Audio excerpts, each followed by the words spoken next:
Damai sejahtera Allah yang melampaui segala akal, itulah yang memelihara hati dan pikiranmu di dalam Kristus Yesus Tuhan kita.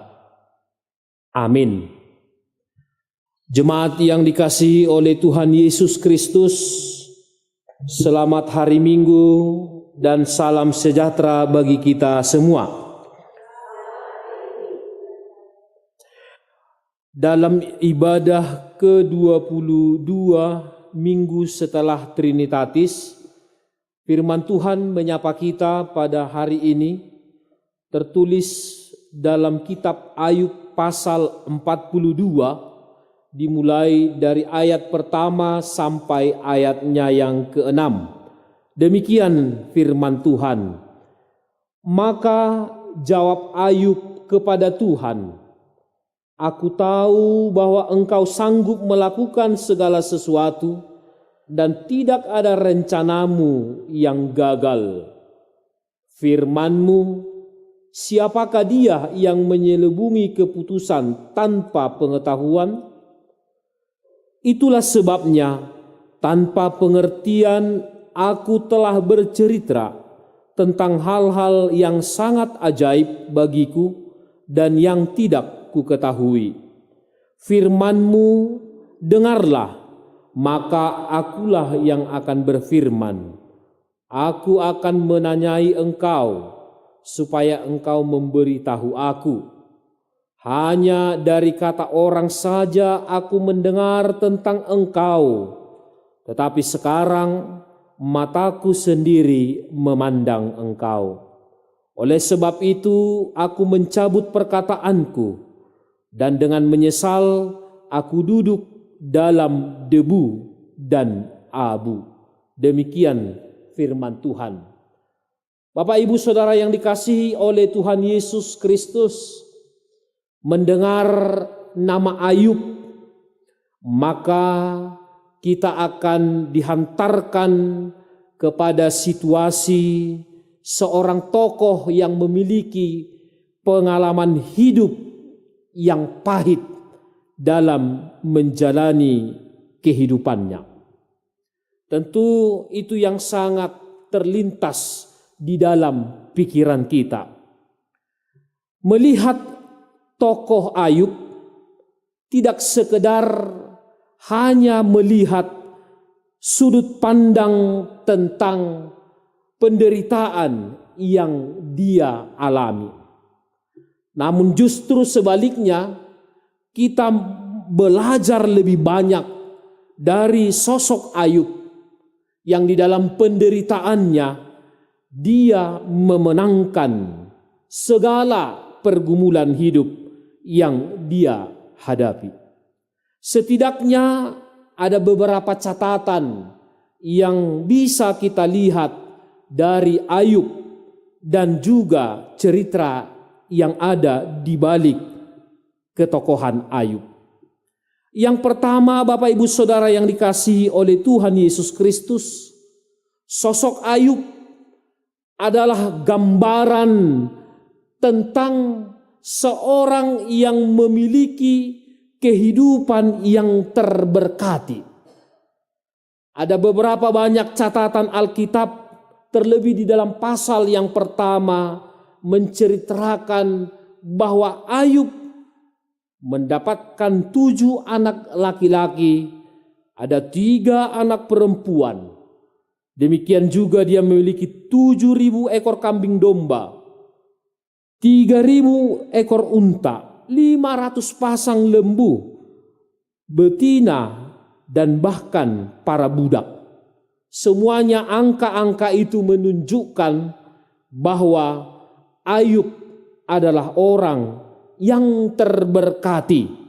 Dia kaya secara finansial dan dia dijuluki sebagai orang yang terkemuka pada masanya. Yang kedua, ada berulang kali dalam kitab Ayub digambarkan tentang karakter dan perilaku perangai Ayub itu sendiri. Dia disebut sebagai seorang yang saleh, seorang yang jujur, bahkan takut akan Tuhan. Ada 3 kali di dalam kitab Ayub diungkapkan perilaku kehidupan Ayub itu yang penuh dengan kesalehan, kejujuran, dan takut akan Tuhan. Ini berarti Bapak Ibu Saudara-saudara terkasih bahwa ternyata Ayub itu tidak hanya kaya secara harta duniawi, tetapi dia digambarkan sebagai orang yang kaya secara moral. Dia kaya secara moral. Dia memiliki karakter kehidupan yang patut untuk diteladani, yaitu kesalehannya, kejujurannya, serta takut akan Tuhan. Dan inilah yang bisa kita lihat dari sisi kekayaan dari dalam diri Ayub itu sendiri, sehingga dia dipandang sebagai orang yang sangat terberkati. Jadi terberkati tidak hanya secara harta dunia dari luar dirinya, tetapi dari dalam dirinya mengalir kekayaan, yakni kesalehan, kejujuran, serta takut akan Tuhan. Yang ketiga, kita bisa melihat sosok Ayub ini, meskipun di dalam keunggulan dan kekayaan secara moral, bahkan secara harta duniawi yang kita sebutkan tadi, ternyata juga kita bisa belajar bahwa tidak semata-mata hal itu membuat kehidupan anak-anak dari Ayub menjadi sesuai berjalan dengan kehendak Tuhan. Di ayat 4 pasal 1 digambarkan tentang bahwa anak-anaknya selalu mengadakan pesta pora. Meskipun tidak ada larangan ataupun tidak ada kita katakan bahwa salah untuk mengadakan pesta pora ataupun mengadakan pesta sehingga bersuka cita. Tetapi yang mau kita lihat di sini bahwa ternyata ketika anak-anaknya di luar sana hidup di dalam kehidupan yang glamor, hidup dalam kehidupan yang serba berkecukupan, dan hidup dalam serba kemeriahan, yang ditakutkan oleh Ayub jangan sampai mereka itu jatuh ke dalam dosa. Karena ada banyak orang seperti itu ketika dia berada di dalam situasi kesenangan yang berlebihan, sukacita yang berlebihan, dia bisa jatuh ke dalam dosa, ke dalam pelanggaran. Untuk itulah bila kita baca di pasal pertama, sebelum kita menyinggung tentang pasal 42, bahwa setelah itu pagi-paginya Ayub pun berdoa dan mengaku dosa kepada Tuhan. Karena dikatakan melalui ayat 5, sebab pikir Ayub, mungkin anak-anakku sudah berbuat dosa dan telah mengutuki Allah di dalam hatinya. Bapak, Ibu, saudara-saudara yang dikasihi oleh Tuhan Yesus Kristus, mempelajari pengalaman Ayub adalah fakta dan realitas kehidupan yang kita jalani hari ini. Ayub adalah sosok gambaran kehidupan orang benar dan kehidupan orang beriman yang tidak luput dari persoalan, dari pergumulan, bahkan penderitaan. Kita tahu apa yang dia hadapi bukan karena dari dirinya. Sebab bila berangkat dari dirinya, tidak ada sedikit pun celah yang bisa mengatakan bahwa penderitaannya oleh karena ketidaktaatan, bahkan ketidaksetiaannya kepada Tuhan. Tetapi dia harus bergumul, dia harus mengalami pergumulan. Dia harus menderita, bahkan secara singkat mau kita katakan, di dalam penderitaannya semua kekayaannya habis, anak-anaknya kemudian mati, bahkan dia sendiri menghadapi maut yang sangat luar biasa, yang sampai pada bila orang tidak bertahan dan bertekun di dalam Tuhan, maka dia akan jatuh ke dalam pencobaan. Itu yang kita dengarkan dari perikop ataupun dialog antara Ayub dengan istrinya. Karena melihat saking sakitnya penderitaan yang dialaminya, istrinya pernah berkata, kalau kita membaca di dalam pasal yang kedua, ayat 9 mengatakan, masihkah bertekun engkau dalam kesalehanmu? Kutukilah Allahmu dan matilah. Istrinya yang paling terdekat, yang menjadi pendamping hidupnya, dengan lantang mengatakan, kutukilah Tuhan dan matilah. Tetapi Ayub tidak pernah sekalipun mengutuki Tuhan dan berkata apa yang tidak benar di hadapan Tuhan. Meskipun dia pernah bertanya kepada Tuhan, mengapa penderitaan ini sampai kepadaku? Mengapa Tuhan seolah-olah tidak mendengarkan pergumulanku? Mengapa Tuhan seolah-olah menutup mata dan telinga atas penderitaan umat yang dikasihinya? Dan itu bisa terjadi kepada kita. Cenderung dan banyak orang menganggap bahwa ketika dia sudah merasa dekat dan banyak berbuat kepada Tuhan, maka pasti tidak akan pernah menghadapi penderitaan. Padahal Tuhan Yesus sendiri mengatakan bahwa sebagai pengikut Yesus, kita akan memikul salib yang ada pada kita. Kita tidak disuruh untuk memikul salib Tuhan, tetapi memikul salib yang ada pada kita yang telah diberikan oleh Tuhan. Itu yang akan kita pikul. Menjadi orang Kristen itu ternyata bukan menjadi orang Kristen yang instan, yang tidak menghadapi kegagalan, yang tidak menghadapi ketidaksuksesan. Semua akan kita hadapi, namun di dalam pergumulan itu, di sana dituntut kepada kita, yakni ketabahan, ketekunan, kesabaran. Sebagaimana bila kita melihat bagaimana banyak tokoh-tokoh Alkitab, semisalnya Abraham, yang kita yakini sebagai bapa orang percaya. Untuk mendapatkan berkat Tuhan yang berkelimpahan itu, dia harus menunggu sampai 100 tahun usianya untuk mendapatkan seorang anak.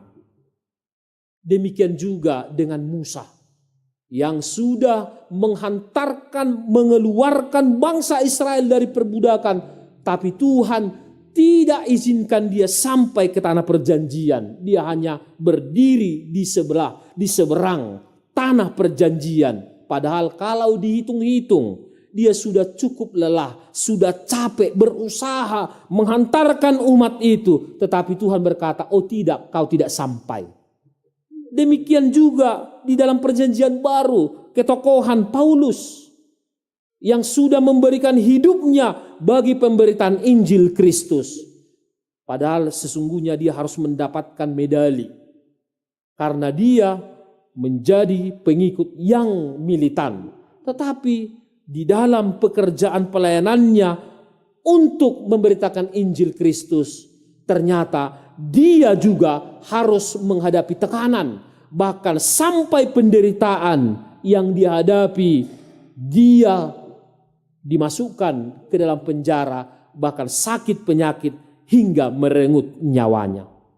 Bapak Ibu Saudara yang dikasihi oleh Tuhan Yesus Kristus, kehidupan kita juga bisa seperti Ayub. Tetapi satu hal yang mau ingin dikatakan, bahwa jangan kita sampai pada tingkat pemahaman yang mengatakan bahwa Tuhan meninggalkan kita. Tuhan tidak memperhatikan kehidupan kita. Tuhan tidak memikirkan kita.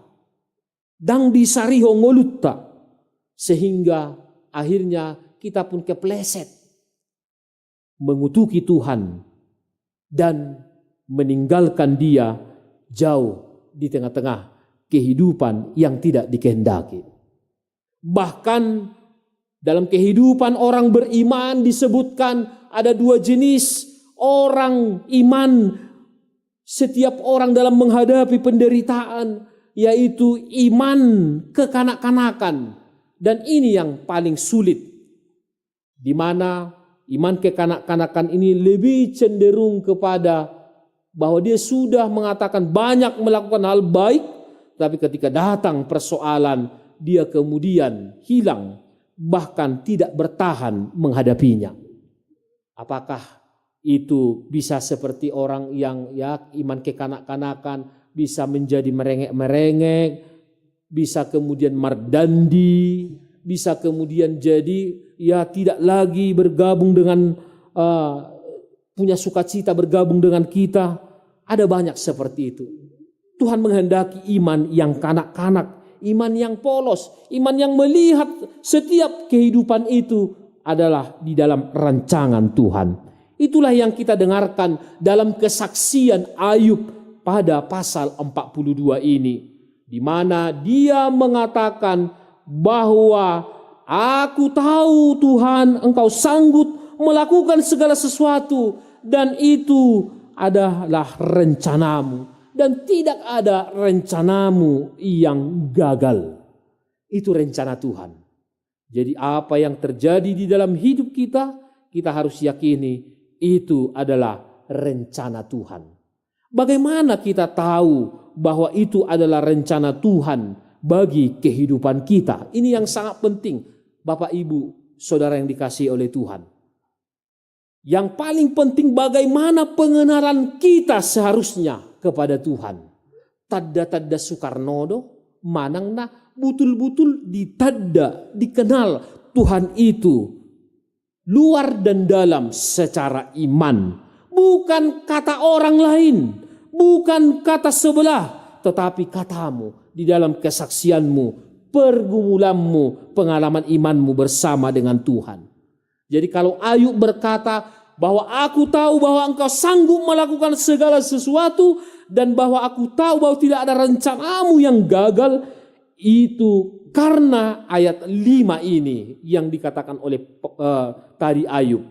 Hanya dari kata orang saja aku mendengar tentang Engkau, tetapi sekarang mataku sendiri memandang Engkau. Bapak Ibu Saudara yang dikasihi oleh Tuhan Yesus, inilah yang menjadi statement, perkataan, pengakuan Ayub yang sangat luar biasa, yang bisa kita ambil hikmahnya dalam kondisi kehidupan kita yang mengalami banyak pergumulan. Yakni hanya dari orang saja selama ini saya tahu, tapi sekarang mataku sendiri yang memandang Engkau. Jadi harus dari pengalaman kita, perjumpaan kita dengan Tuhan, sanggup mengatakan bahwa holan Tuhanido na tuk laho paluahunau. Bukan kata orang. Itu yang selalu, bahkan beberapa kali Yesus berkata kepada Petrus, kata orang siapa aku? Lalu Yesus berkata, kata kamu siapa aku? Jadi Bapak Ibu sekarang, kata kamu siapa Tuhan itu? Siapa Yesus itu di dalam kehidupanmu? Untuk bisa akhirnya kita mengucapkan berkata bahwa Engkau bisa mengatasi segala kehidupan. Isedo Tuhani di bagasan ngolu. Apakah Tuhan itu adalah yang terpenting di dalam hidupmu? Atau sebaliknya Tuhan itu ibarat sebuah ban serap yang hanya dibutuhkan, yang hanya dipanggil ketika situasi dan kondisi tertentu? Dari dua kamanginang, ya, kalau kita punya kendaraan, ban serap itu kan akan kita gunakan ketika ya ban yang utama kempes, bocor, diganti dengan ban serap. Baru kita terpikir ada ban serap.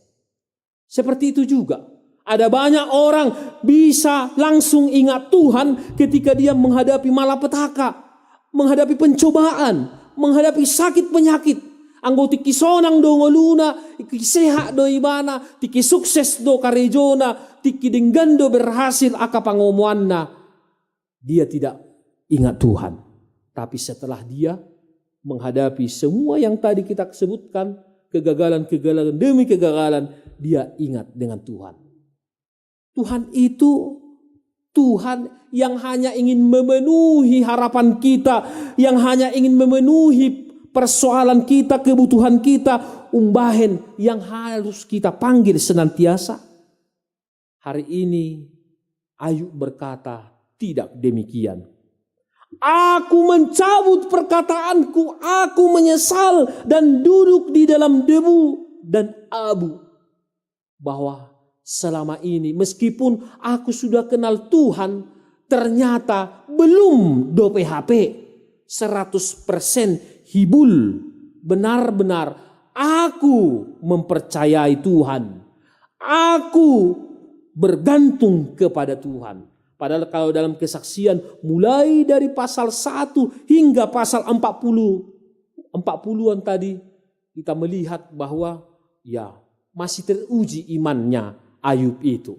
Masih kita kategorikan dia orang yang begitu saleh. Ternyata ketika penyakit songgop tu pamatangna, yaitu kimoding gelengna, habis artana, ya dia masih sudah dalam kerangka Tuhan. Tapi ketika penyakit itu datang kepada dia, dan itu bisa kita refleksikan kepada diri kita, apakah kita sanggup masih berkata, Tuhan, semua ini adalah di dalam rencanamu. Akhirnya Bapak Ibu Saudara yang terkasih di dalam nama Tuhan Yesus, pengakuan itu penting melalui hubungan kita yang terus-menerus kepada Tuhan. Mari kita bangun hubungan itu senantiasa agar kita semakin dekat kepada Dia, mengenal Tuhan. Sama seperti dalam Yohanes pasal 10, Yesus berkata bahwa domba akan mendengar suara pemimpinnya. Pemimpinnya mendengar suara dombanya. Demikian juga mari kita terus-menerus mendengarkan suara Tuhan. 690 sekian buku ini hubege suaram Jo Yesus. Mari kita pasomal-somal senantiasa membiasakan mendengarkan suara Tuhan melalui doa-doa dan pujian kepada Dia. Agar kemahakuasaan yang kita lihat dalam kehidupan kita yang penuh dengan keajaiban ini, akhirnya kita bisa berkata bahwa aku sendiri yang menjadi saksi atas kebesaran nama Tuhan. Amin. Kita berdoa. Terima kasih kepadamu Tuhan atas segala penyertaan-Mu bagi kami. Memberkati kami yang berkumpul pada hari Minggu ini, memuji dan memuliakan Engkau. Kami belajar banyak dari sosok Ayub, seorang yang saleh, yang dekat kepada Tuhan, namun Engkau uji dia untuk semakin mematangkan kesetiaan dan ketaatannya kepada Engkau. Kami sadar Tuhan, kami belum bisa seperti Ayub. Engkau harapkan kami menjadi Ayub-Ayub masa kini yang bisa menghadapi tantangan kehidupan penderitaan dan pergumulan hidup agar tetap bertahan dan setia kepada Engkau. Kami memohon kepadamu Tuhan, kuatkan kami dan senantiasa Tuhan yang memberikan kekuatan kepada kami, agar kami mampu menjalani hari-hari kehidupan kami yang penuh dengan tantangan, pergumulan, dan penderitaan, bahkan sakit penyakit. Dan apabila itu terjadi dalam hidup kami semakin berserah kepada Engkau. Kami semakin menggantungkan kehidupan kami kepada Engkau. Engkau adalah Allah yang maha luar biasa. Semua ada di dalam rencana Tuhan, dan semua itu Engkau jadikan demi kebaikan kami. Terpujilah Engkau Tuhan di tempat yang maha tinggi. Demikian juga dengan ibadah kami saat ini, memberkati seluruh jemaat Tuhan, pribadi lepas pribadi. Engkau berkati mereka yang dalam keadaan sakit, yang dalam keadaan pergumulan, supaya semua lepas dari segala penderitaan mereka.